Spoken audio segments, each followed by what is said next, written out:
Welcome back to the SSL Family Dad channel. Today it is getting into wood burning season, so I wanted to share with you guys some of the best wood stove accessories, some of the things that I have gotten with our wood stove that make running it a lot better. And so I'll start with out here at the wood stack. So we're out here in the barn. This is just where I have found it easiest and best to process all of our firewood and stack it, keep it dry.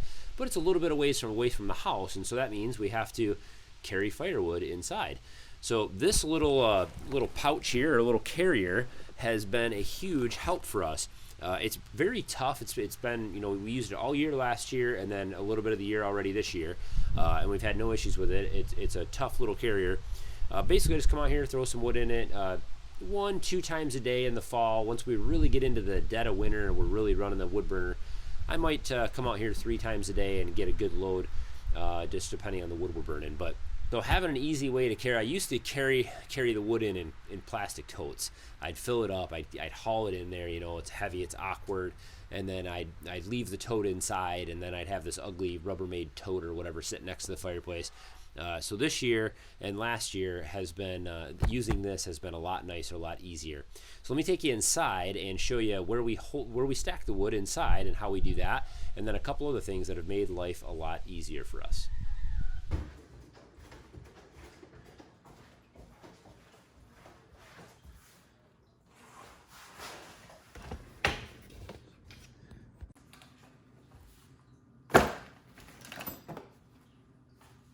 So another accessory that has been a huge help here, keeping this area clean and just storing the wood that we have ready to burn, is this little metal rack that you saw me set that little carrier in. And so I just come in down here, I set the carrier full of wood right into that rack.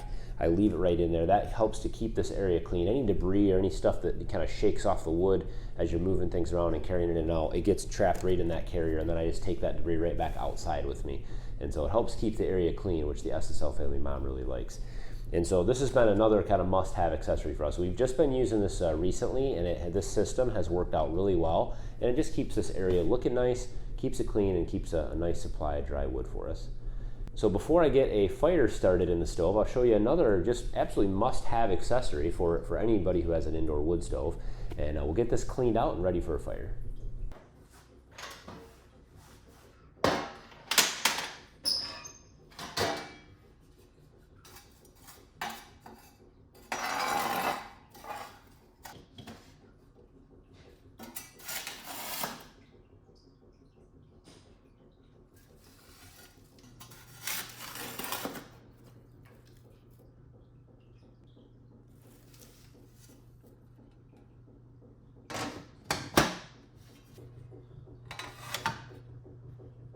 So part of owning any wood stove is that you have to clean it out. There's going to be ashes, and so every once in a while you want to clean the ashes out of your wood stove, obviously, and take those out of the house, and you need to have a safe way to do that, and something that's just kind of easy and handy. And so this has been the solution that I have found that works really well. I don't clean out all the ashes. I only usually clean it out maybe once a week, maybe twice a week, depending on how much we're using the stove, but I like to leave a good layer of ashes on the bottom of the stove. It just helps to hold the coals overnight and gets us kind of longer burns on the overnight burns and stuff like that. But this little ash bucket or ash pail comes with a shovel, and I've been using this for, I think I've been using this for just about 2 full seasons. I think I'm going into my 3rd season with this shovel and pail. And this thing's been great. It got some bad reviews online because people, I think, were shoving this shovel down into this holder, and it popped it off, and I've never had an issue with it. I just leave it here. I don't try to shove it in there. It seems like it's made like it would go down in further, but it doesn't. And so this has been a handy little deal for me. I've been able to put hot coals in here. I'll scoop this thing out and put hot embers right into this pan, and it just sets over here on the cement portion of this area, the hearth area. I've never had any issues with it. It's good steel. It's going to hold the hot coals in there and not cause a problem. And then once the ash pail is full, I just take it outside and dump it in the garden, and or dump it in the fire pit, or just dispose of the ashes however you want to. But this has been another really handy accessory to have. It looks nice. We keep it right by the fire all the time, and it's been working out really well for us. So So I've got one more to show you guys, and it's probably my favorite, or at least it's made the biggest impact on me using the stove. So let's get a fire going in here, and I'll show you one of the things that has made just managing fires in here and loading the stove so much easier.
Loading a fire can be dangerous, especially when you're doing it a lot. I mean, we load the stove, you know, I don't know how many times a day, 10, 20 times a day.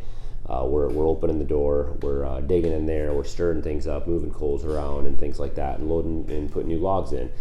These welding gloves have been such a lifesaver for us, because I've gotten burns on my fingers. You know, you singe the hair off your backs of your hand, and you know, just different things like that. It just makes loading the stove kind of annoying. But if you have these gloves, usually I just throw one of them on and grab a log, and I can actually use my hands to just move stuff around in there. These things are completely fireproof. I mean, you can't hold your hand in there for 10 minutes or anything, but you know, you can put these right in the fire, you know, for a good 5 seconds before you're even going to feel any warmth. And so these are just standard welding gloves. I bought these on Amazon. In fact, all the stuff that you see here I bought on Amazon. I've shopped at some local Fireplace stores, and the prices were so outrageous, and they didn't have much in stock that I really wanted, and so I've ended up buying pretty much everything on Amazon, and it's actually worked out pretty good for me. So I'll put a link in the description to these welding gloves, which I've had now for a couple years. They work great. I'll put the wood carrier and the wood rack, as well as the ash pan and shovel kit that comes as one kit. These three things have made owning this wood stove and running this wood stove so much nicer for us. The first year was a big learning curve on how to run the stove, what we're going to need, what we weren't going to need, and then we kind of settled in and tried some different things out. And these are the things that I would recommend for you guys. If you're just getting into having an indoor wood stove, or maybe you're looking at getting one, get this stuff right with it. It's going to make your life so much easier. I know it has, certainly for us. So we are super excited about getting into wood burning season here in Michigan. It's in early October. We generally don't start the wood stove until about the 15th. We'll start running it kind of, you know, more often. Here, just running it on some cold nights or some evenings we're down here or something like that. If it's not cold enough outside, this stove will cook you right out of this basement. And so it heats up to 80 degrees down here, and it gets kind of uncomfortable. So we don't run it too much in the fall. We wait till it gets a little colder. But this wood stove has been amazing. It's the Bunbaker XL from Vermont Wood Stoves. Man, and this thing is cool. We have just absolutely loved this stove, and so I'll put a link to this too. It's a company out in New York or New Jersey or somewhere out there that imports these stoves, and they do a bunch of soapstone stuff and everything like that. So these guys are cool. I'll put a link to this stuff as well if you want to check the wood stove out. Let me know what your favorite accessory is for your wood stove. What has made your life easier with running your wood stoves? If for those of you guys who have them or have been running them for a while, what are some accessories that you really like? And I'd love to hear from you guys in the comments. Share those things down below. Don't forget to hit thumbs up on today's video. Of course, subscribe to the SSL Family Dad channel if this is your first time here. We'd love to have you tag along. We do lots of sustainable living type stuff and DIY projects and anything a dad would do around a homestead. So lots of things. You never know what to expect here on the channel. So we'd love to have you follow along. And as always, guys, thanks for watching. Have a good one.